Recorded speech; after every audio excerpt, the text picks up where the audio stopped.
makarating sa bayan ang balita ng kasawiang palad ni Tandang Selo, ang ilan ay nahabag at ang iba na may nagkibit balikat. Walang may kasalanan sa pangyayaring iyon at walang masisisi. Nang mabatid ni Hermana Penchang na siyang pinaglilingkuran ni Huli ang nangyari, pinadadalhan tayo ng Diyos ng gayong mga parusa dahil tayo ay makasalanan o may kamag-anak na makasalanan na dapat sana'y tinuruan natin ng kabanalan, subalit hindi natin ginawa. Ang tinutukoy na makasalanang kamag-anak ay si Huli.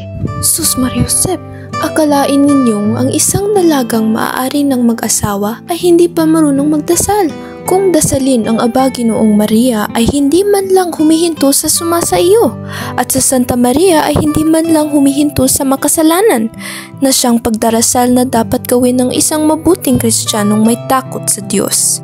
Tama. Eksakto yan. Yan, basahin mo yan. Tinuruan ni Hermana Penchang si Huli ng wastong pagdarasal. Pilit ding pinabasa kay Huli ang librong tandang Basyo Makunat na sinulat ng isang praile.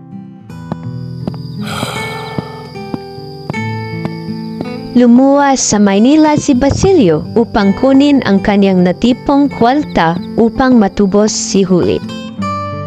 Nagsaya ang mga praile dahil sa pagkapanalo nila sa usapin laban kay Kabisang Tales. Sinamantala nila ang pagkakabihag dito upang ipagkaloob sa iba ang lupain nito.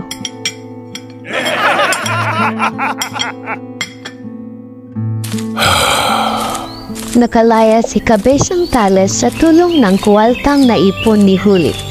Nang dumating ang kabesa sa sariling tahanan ay nakita niyang iba na ang nagmamay-ari nito pati ng kanyang lupain.